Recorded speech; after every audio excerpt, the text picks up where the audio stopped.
I'm Rebecca, 32 female. I live in a small, quiet apartment filled with books, a little sanctuary I built for myself in the city.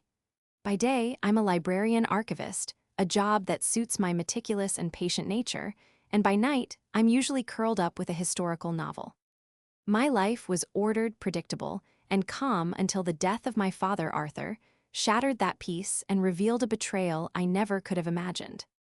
This is the story of how my stepsister, Jessica, tried to steal my father's entire legacy with a forged will, and how the skills I learned preserving the past allowed me to reclaim my future. Before this story unfolds, I'd love to connect with you. Please let me know in the comments where you're watching from and what time it is in your corner of the world. It's amazing to see how far these stories can travel. My father, Arthur, was a brilliant architect. He didn't just design buildings, he created spaces that felt like they had a soul. Our family home, a beautiful mid-century modern house he designed himself, was a testament to his genius. It was filled with light, clean lines, and a sense of warmth that I've never found anywhere else. After my mother passed away when I was 12, that house became my entire world. It was where Dad and I navigated our grief together, building a new life out of the pieces of the old one. He was my rock, a man of quiet strength, integrity, and meticulous detail. Every blueprint he drew, every contract he signed, was a model of precision. He taught me to value order, to find truth in the details, and to believe that a solid foundation was the most important thing in life, whether in a building or in a person's character. When I was 16, he met Alina. She was vibrant and full of life, a stark contrast to my father's reserved nature, but they adored each other. With Alina came her daughter, Jessica, who was 2 years older than me. Jessica was different. Where I was quiet and studious, she was loud and demanding of attention. She flitted from one interest to another, one group of friends to the next, always seeking the next shiny thing. I tried to connect with her for my father's sake. I remember suggesting we could go to the library, and she laughed in my face, asking why anyone would want to spend time in a dusty old building. Our relationship was never hostile, not in an overt way. It was more a cold, polite distance. We were two different species forced to share the same habitat. Alina was a kind stepmother, and she did her best to bridge the gap between us. She insisted on family nights, which usually involved me reading in a corner while Jessica scrolled through her phone. Despite the awkwardness, my dad was happy, and for that, I was grateful.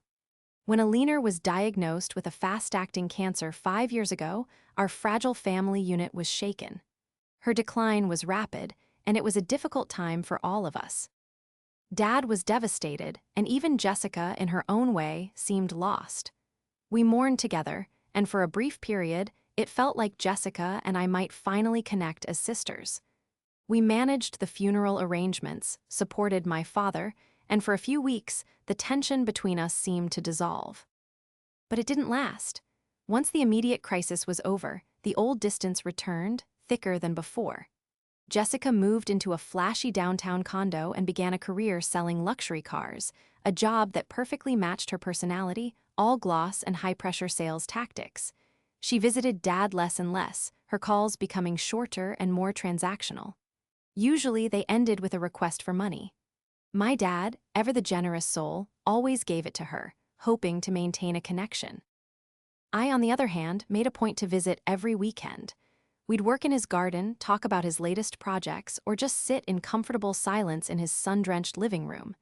He started to slow down, the years catching up to him, and I cherished those quiet moments more than anything.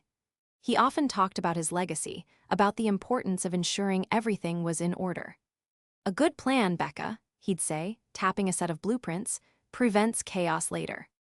He told me he'd updated his will after Alina passed, ensuring both Jessica and I were looked after fairly. He believed in fairness above all else. He said the house, his masterpiece, would be mine, as he knew I cherished it as he did. Jessica, he explained, would receive a monetary inheritance of equal value. It was a clear, logical, and loving plan, so typical of my father. I never thought to question it or ask for proof. I trusted him completely. His final years were peaceful. We settled into a comfortable routine. I'd bring him groceries and books from the library, and he'd tell me stories about his youth. The topic of Jessica often brought a sad look to his eyes.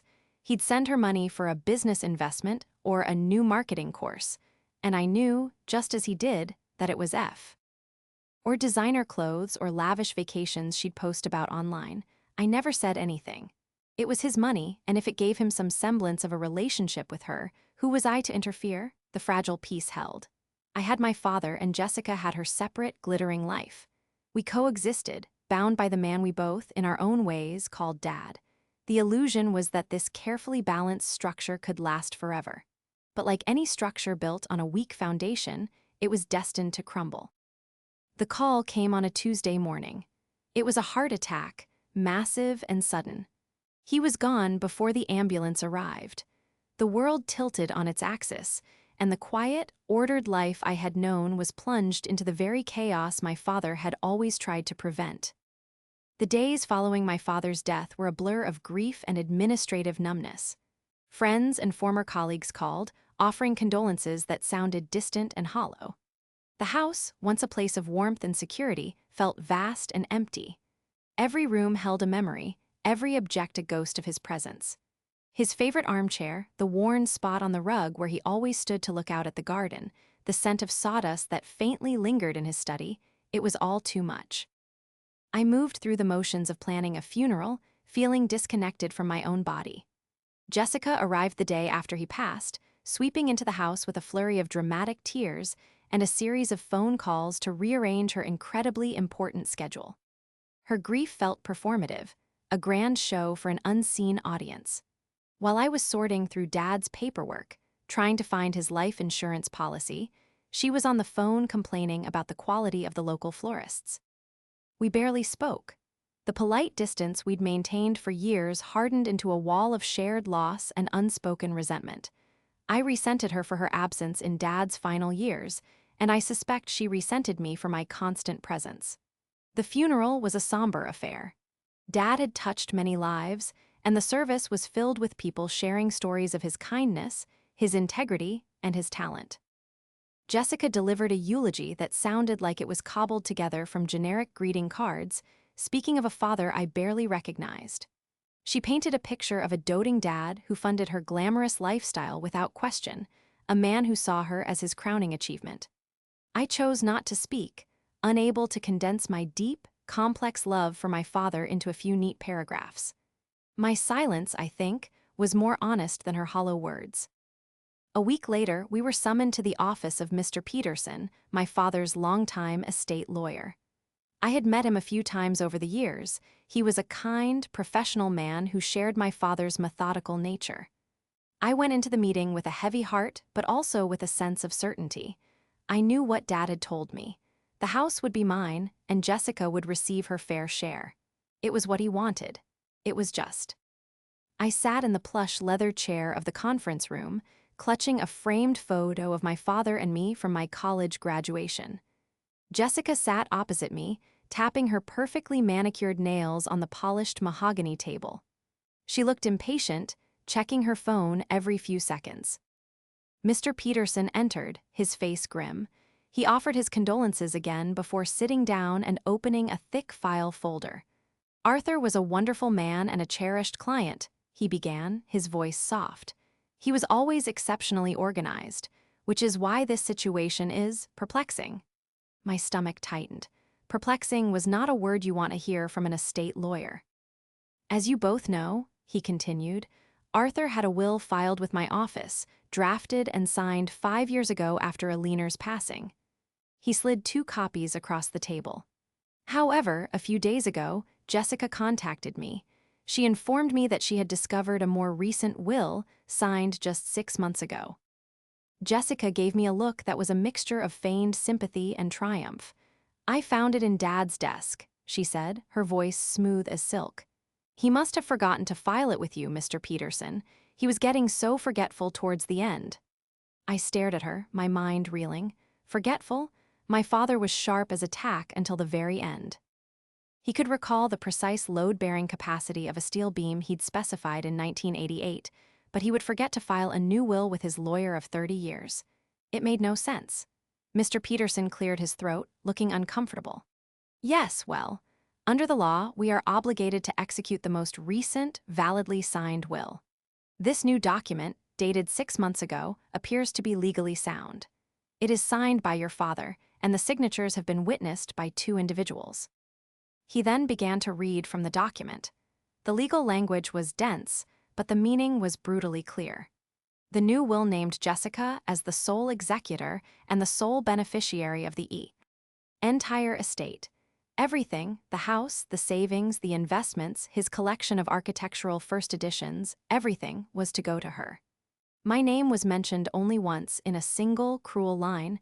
To my daughter, Rebecca, I leave my fondest memories and hope she continues to find success in her own life. It was a dismissal, an erasure. It was a complete repudiation of everything my father had ever told me, of the very essence of who he was. A wave of cold shock washed over me, so intense it felt like drowning. I couldn't breathe. I looked from the document to Jessica's face. She was trying to look sad, putting on a show of reluctant acceptance. I was so surprised when I found it, she murmured. I have no idea why Dad changed his mind. Maybe he was worried about me. My career is so commission-based, so unstable. The lie was so blatant, so audacious, that I couldn't even form a response. The room felt like it was closing in. Mr. Peterson was explaining the probate process, the words washing over me without meaning. All I could hear was the pounding in my ears and the echo of my father's voice saying, "A good plan prevents chaos later." This wasn't a plan. This was chaos. This wasn't my father. This was a monster I didn't recognize, a stranger who had stolen my father's name and signature to disinherit me. I felt numb, hollowed out. I looked at my stepsister, truly looked at her, and for the first time, I saw past the polite distance and the performative drama. I saw a thief. And in that cold, silent conference room, as she inherited a life she hadn't earned, I inherited a battle I never wanted to fight. Leaving Mr. Peterson's office was like stepping into an alternate reality. The city streets were the same, the sounds of traffic, the people rushing past. It was all normal, yet my world had been fundamentally broken. Jessica walked beside me for a block, offering empty platitudes. "I know this is a shock, Becca," she said, placing a hand on my arm. I flinched away. "Don't worry, I'll take care of you. I'll make sure you can get your things from the house before I put it on the market." Put it on the market. The words hit me like a physical blow. She was going to sell our home. She was going to sell my father's masterpiece, the repository of my entire childhood, as if it were just another property, another commission check. "I have to go," she said, flagging down a cab. "I have a client meeting. We'll talk soon, okay?" And just like that, she was gone, leaving me alone on the sidewalk with the shattered remains of my life. The first few days were a waking nightmare. I went to work at the library, moving through my tasks like an automaton. I cataloged new acquisitions, repaired brittle book bindings, and digitized historical documents, my hands performing the familiar motions while my mind was a maelstrom of confusion and pain. How could this have happened? How could the father who taught me the value of integrity sign a document so profoundly unjust? The line in the will, "I leave my fondest memories," played over and over in my head. It was so unlike him. It was theatrical and cruel, the kind of phrase Jessica would come up with, not my straightforward, kind-hearted father. I tried to rationalize it. Was he angry with me for some reason I couldn't comprehend? Had I done something to offend him? I combed through our last few months together, every conversation, every visit. There was nothing. Our last weekend together had been perfect. We had worked in the garden, he'd helped me fix a wobbly shelf in my apartment, and we'd had dinner at his favorite Italian restaurant. He had been happy, content. He had hugged me goodbye and said, "See you next week, kiddo." There was no anger, no distance, no hint of this earth-shattering betrayal. The more I thought about it, the more impossible it seemed. The will was a forgery. It had to be, but how could I prove it? The document had his signature, and it was witnessed. Challenging a will in court is notoriously difficult, expensive, and emotionally draining. I felt a profound sense of helplessness settle over me. Jessica had won. She held all the cards. I spent the weekend in my small apartment, surrounded by the comforting silence of my books, but for the first time, they offered no solace. I felt my father's absence more acutely than ever. I was mourning not just the man, but the trust I had placed in him, a trust that this new will had posthumously violated. On Sunday evening, drowning in despair, I started going through a box of old photos, desperate to feel close to him again. There were pictures of us at the Grand Canyon, of my mom and him on their wedding day, of me as a gap-toothed kid on my first bicycle. And then I found a photo from about 8 years ago. It was taken at a small ceremony where my father had received a local award for architectural excellence. He was standing at a podium, beaming, and next to him was Mr. Peterson, clapping. Seeing Mr. Peterson's face triggered something. I closed my eyes, trying to recall my father's conversations about his legal and financial affairs. He was always so open about it, believing I should understand these things. He talked about stocks, about property taxes, and about his will. I remembered one specific conversation after a leaner had passed. We were in his study, and he had just returned from meeting with Mr. Peterson to draft the first will, the real will. He was explaining why he trusted the firm so much. "They're not just good lawyers, Becca," he had said. "They're ahead of the curve. Alistair, Mr. Peterson, he's a bit of a tech nerd." My father had chuckled. "He insists on backing up everything digitally, says paper can be lost, damaged, or even forged." My eyes snapped open. Forged, he had used that exact word. I tried to pull the memory into sharper focus. My archivist's mind, trained to recall and categorize details, started whirring. What else had he said? He had gestured to his computer screen. He showed me the whole process. It's quite clever. They scan the signed original, and the firm's software embeds a digital watermark into the file. It's invisible, like a fingerprint. Then they upload it to their encrypted cloud archive. He told me, "Arthur, once it's in our archive, it's immutable. It's a permanent, verifiable record of your intentions on this specific date." My heart began to hammer against my ribs. A digitally watermarked backup copy. A permanent, verifiable record. For the past week, I had been drowning in a sea of grief and helplessness, believing that the piece of paper Jessica had produced was the final word. But my father, my meticulous, forward-thinking, plan-loving father, had created a failsafe. He had built a firewall against this exact kind of treachery. The numbness that had enveloped me for days began to recede, replaced by a surge of adrenaline of purpose. Hope. It was a fragile spark in a vast darkness, but it was there. Jessica had a piece of paper, but I had a memory. And if that memory was correct, my father's true will wasn't lost. It was just archived. And if there was one thing I knew how to do, it was navigate an archive. The fight wasn't over. It was just beginning. The spark of hope ignited a fire within me. The next morning, I walked into the library not as a grieving daughter, but as a researcher with the most important project of her life. My helplessness was replaced by a cold, clear focus. Forgery was the accusation, and proof was what I needed. Jessica had underestimated me. She saw me as the quiet, bookish sister, someone who would crumble in the face of such a brazen act of deceit. She didn't realize that my quiet profession had armed me with a unique set of skills. Patience, meticulous attention to detail, and an intimate understanding of how records are kept, secured, and verified. My first step was to call Mr. Peterson. I couldn't just blurt out my suspicions over the phone. I needed to be strategic. I requested a meeting, stating that I needed to discuss the retrieval of some of my father's personal effects from the house and wanted to understand the timeline. It was a plausible reason, one that wouldn't raise any alarms. He agreed to see me the following afternoon. That gave me less than 36 hours to prepare. I spent my lunch break and the entire evening engaged in what I knew best, research. I dove into the world of digital watermarking, forensic document analysis, and probate law in my state. I learned that invisible digital watermarks can store metadata, like creation dates, author information, or a unique cryptographic hash, that can irrefutably link a digital file to a specific point in time. If the firm's archive had what I thought it had, it would be the legal equivalent of a silver bullet. I also researched the two witnesses on Jessica's forged will.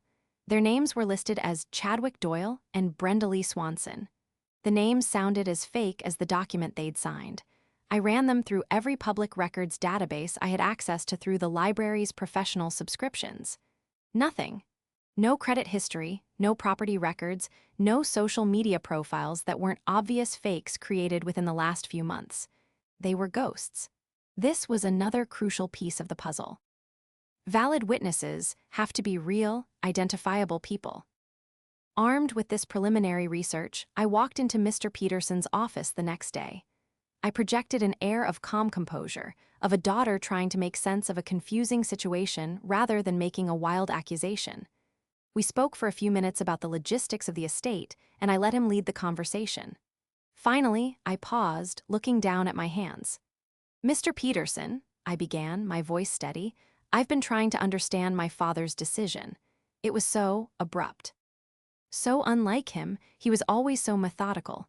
Mr. Peterson nodded sympathetically. "I understand, Rebecca, it was a surprise to me as well." This was my opening. "I keep thinking about a conversation we had years ago," I said, carefully choosing my words. "It was after my stepmother passed away when he came to you to draft his first will. He was so impressed with your firm's approach to technology. He mentioned you made digital backups of important documents for safekeeping." I watched his face carefully. A flicker of recognition appeared in his eyes. He leaned forward slightly. "Yes, that's correct," he said. "We've been digitizing our client files for over a decade. It's standard practice for us. Secure archival is paramount in our line of work." My heart leaped, but I kept my expression neutral. "He mentioned a specific feature," I continued, "something about a watermark like a digital fingerprint to ensure the document couldn't be altered. Does that sound right?" Mr. Peterson's professional demeanor shifted. He was no longer just a lawyer consoling a grieving client, he was a fellow professional recognizing a specific technical inquiry. "A cryptographic watermark, yes," he confirmed, his eyes narrowing in thought. "We embed one in the scanned PDF of any executed document. It contains the date of the scan and a hash that verifies the file's integrity. It's part of our security protocol." Bingo. "I know this is an unusual request," I said, leaning in, my voice dropping to a near whisper. "But this new will, it doesn't feel like my father. The man who was so proud of your firm's security protocols, would he really sign such a life-altering document at a cheap notary office and just leave it in a desk drawer? Or would he have brought it to you, his trusted lawyer of 30 years, to be properly recorded and archived?" I let the question hang in the air. I could see the gears turning in his head. I wasn't accusing Jessica directly. I was questioning the logic of my father's supposed actions, appealing to Mr. Peterson's own sense of professional pride and his long relationship with my dad. "The witnesses on this new will," I added, pushing a small piece of paper with their names across the desk. "I can't find any record of them. They don't seem to exist." Mr. Peterson looked at the names, then back at me. The last piece of the puzzle clicked into place for him. He stood up and walked over to his credenza, his back to me. "Arthur was more than a client, Rebecca. He was a friend. He valued integrity above all else." He turned back, his expression now one of firm resolve. "The archive is stored on an off-site, air-gapped server. Accessing it requires a specific protocol. Please give me 24 hours." I left his office with a sense of cautious optimism. I had planted the seed of doubt. I had given a respected professional a reason to look closer, to question the official story. My father's meticulous planning had laid a digital breadcrumb trail, and I had just handed the map to the one person with the authority to follow it. Now, all I could do was wait and hope that the archive held the truth I so desperately needed. The quiet librarian was done being a victim. The archivist was now on the hunt. The next 24 hours were the longest of my life. Every time my phone buzzed, my heart leaped into my throat. I tried to distract myself with work, but the familiar Dewey Decimal System felt like a foreign language. My focus was gone, replaced by a nervous energy that made it impossible to sit still. I kept replaying the conversation with Mr. Peterson in my head. Had I been convincing enough? Had I overplayed my hand? What if the digital copy didn't exist? What if my memory was faulty? The doubt was a corrosive acid, eating away at my newfound confidence. Meanwhile, Jessica was moving forward as if her victory was a foregone conclusion. She called me that evening, her voice dripping with false concern. Becca, hi. I just wanted to let you know I've had a real estate agent come by the house to do an initial appraisal. The market is just so hot right now, we have to move quickly. I felt a surge of cold fury. She wasn't even waiting for the probate process to formally begin. She was measuring curtains in a house that wasn't hers. That's premature, Jessica, I said, my voice tight. Nothing has been settled. She laughed, a light, dismissive sound. Oh, sweetie, it's just a formality. The will is clear. I'm just trying to be responsible and maximize the value of the estate, for my future. The arrogance was breathtaking. She believed she had committed the perfect crime. We'll see, Jessica, I said, and hung up before she could respond. The call solidified my resolve. This wasn't just about inheritance anymore. It was about protecting my father's memory from her greed. The call from Mr. Peterson came late the next afternoon. Rebecca, he said, and his tone was all I needed to hear. It was firm, serious, and energized. Can you come to my office now? I was there in 20 minutes. He led me into conference room, the same one where my world had fallen apart just a week earlier. This time, however, the atmosphere was different. There was a laptop open on the table. Mr. Peterson closed the door and his expression was grimly triumphant. Your instincts were correct, he said, his voice low and intense. I retrieved the file from the deep archive this morning. It took a formal request and a partner's sign-off, but I got it. He turned the laptop towards me. On the screen was a high-resolution PDF scan of a will, my father's will, the real will. It was dated 5 years ago, just after Aliner's death. I scanned the document quickly, my eyes blurring with tears. There it was in clear, concise language, exactly as Dad had told me. The house, his architectural drawings, and his personal effects were left to me. The investment portfolio and savings, an amount of near-equal value, were left to Jessica. It was fair, it was logical, it was my father. Now look at this, Mr. Peterson said, clicking on a program. A window popped up showing the document's metadata, extracted from the invisible watermark. Date of scan, April 17, 2020. Document integrity, verified. Hash match, positive. It was indisputable proof. This document had been scanned and archived on that date and had not been altered since. It was a digital ghost, come back to testify. There's more, he said, his face hardening. I took the liberty of having a forensic document analyst do a preliminary remote examination of the scan of the will Jessica provided. The signature is an almost perfect match. Too perfect, in fact. The analyst said it has all the hallmarks of a high-quality digital traceover. It lacks the natural variations in pressure and flow of a real signature.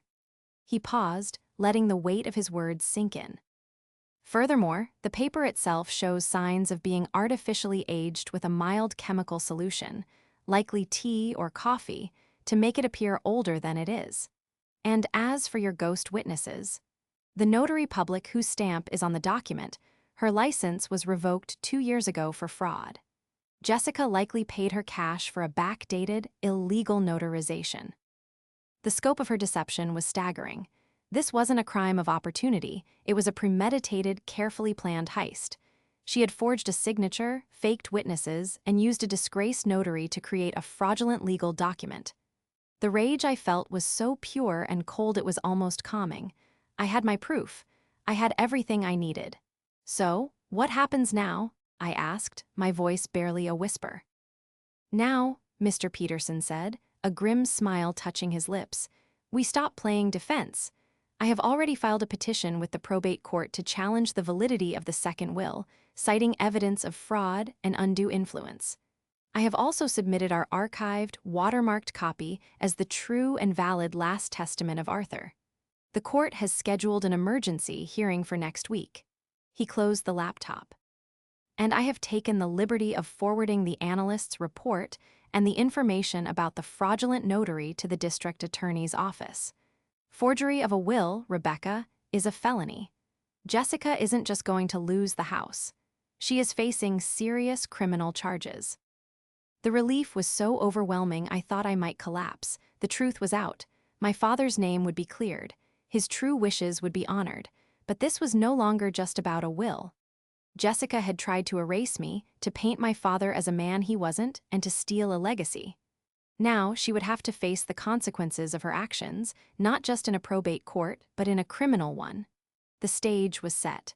The evidence was gathered. All that was left was the final act. The week leading up to the probate hearing was surreal. Jessica, completely unaware of the storm about to break over her head, continued her plans with an unnerving sense of entitlement. She sent me a text message with a link to an online estate sale company, asking me to tag any sentimental junk I wanted before she had everything cleared out. I didn't reply. Let her believe she was in control. Let her arrogance be her downfall. Every smug text, every confident email she sent to the real estate agent, which Mr. Peterson was now privy to through legal channels, was just another nail in her coffin. I, on the other hand, spent the week with Mr. Peterson, preparing. We went over the evidence until I knew it by heart, the metadata from the watermarked will, the forensic analyst's detailed report on the traced signature and artificially aged paper, the sworn affidavit from the state licensing board confirming the notary's license was revoked, the background check on the non-existent witnesses. It was an airtight case, a fortress of facts built on the foundation my father himself had laid. My role was simple: to tell the truth, to speak for the man who could no longer speak for himself. The morning of the hearing, I chose my outfit. With care, a simple, dark gray dress. I wanted to look serious, respectful, and above all, credible. I walked into the courthouse, my heart pounding a steady, determined rhythm. Jessica was already there, sitting with her lawyer, a slick-looking man who seemed more interested in his expensive watch than the proceedings. She was dressed in a bright pink power suit, a jarring splash of color in the solemn, wood-paneled courtroom. When she saw me, she gave me a pitying smile, as if I were a foolish child who had refused to accept the inevitable. She had no idea. The judge, a stern-faced woman named Judge Miller, called the court to order. Jessica's lawyer went first, presenting the forged will with a flourish. He spoke of my father's supposed last-minute change of heart, painting Jessica as the devoted daughter who had earned her father's trust and was the rightful heir to his legacy. He tried to portray me as a disgruntled, perhaps delusional, sister unable to accept her father's final wishes. It was a compelling work of fiction, and for a moment, watching him perform, a sliver of doubt crept back in. What if the judge believed him? Then it was Mr. Peterson's turn. He stood up, calm and methodical, the very picture of quiet competence. He didn't begin with accusations. He began with my father.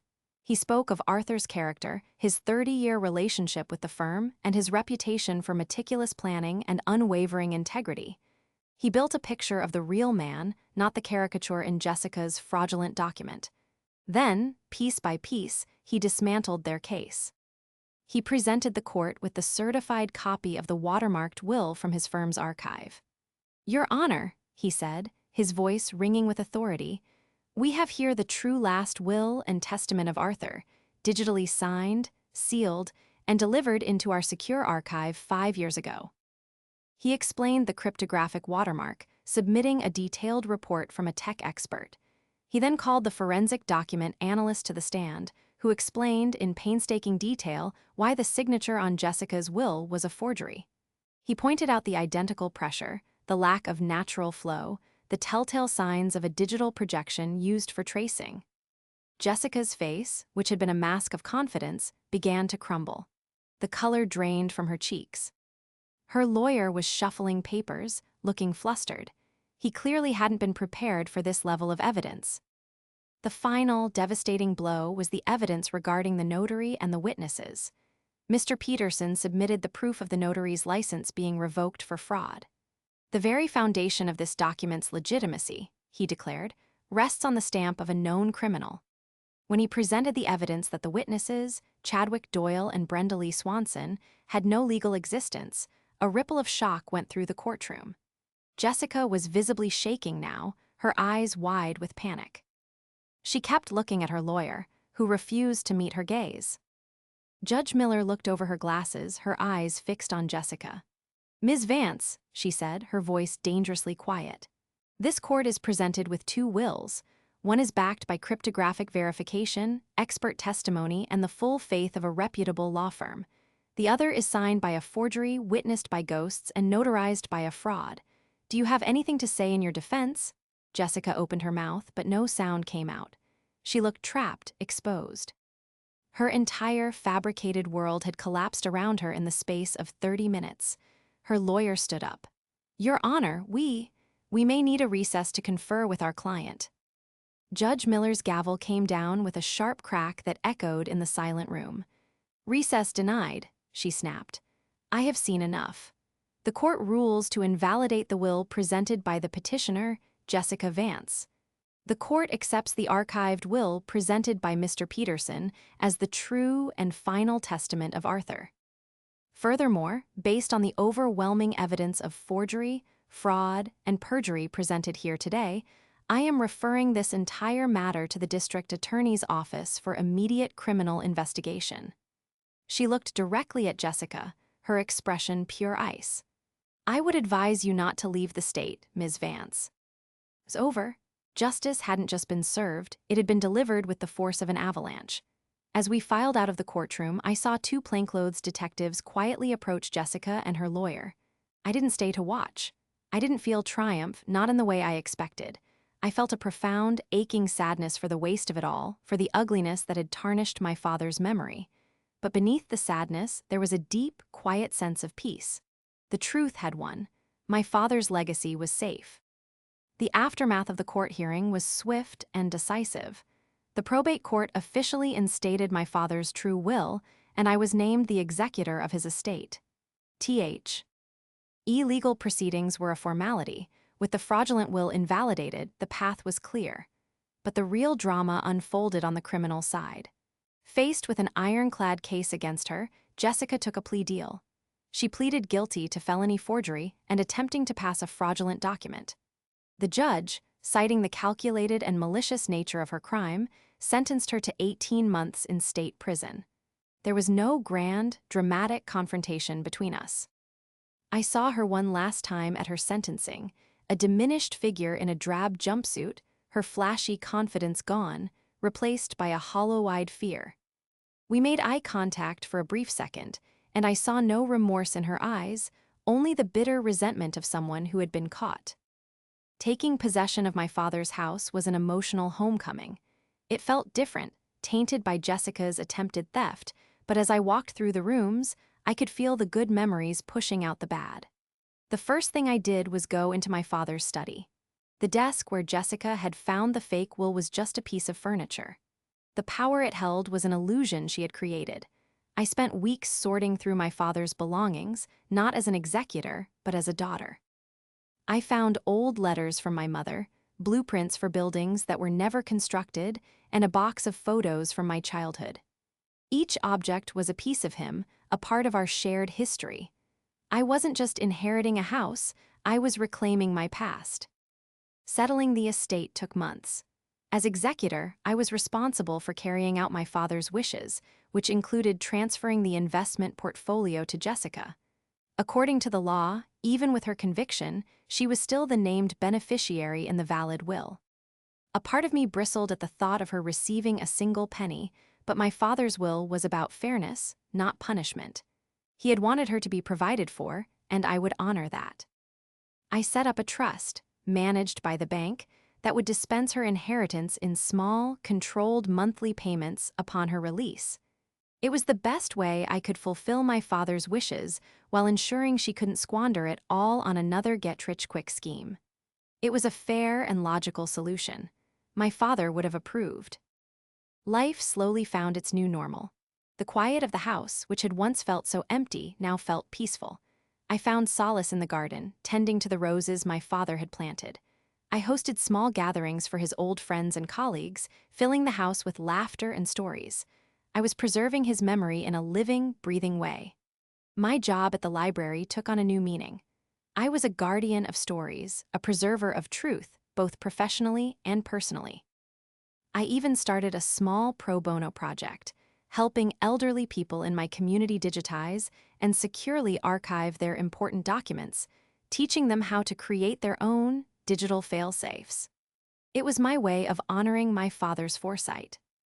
One day, about a year after the hearing, Mr. Peterson called me to his office to sign the final estate paperwork. "He would be so proud of you, Rebecca," he said, as I signed the last page. "You have his strength, but also his integrity." His words meant more to me than any inheritance. I had not only fought for my father's legacy, but I had also discovered a strength in myself I never knew I possessed. I was no longer just the quiet, bookish girl.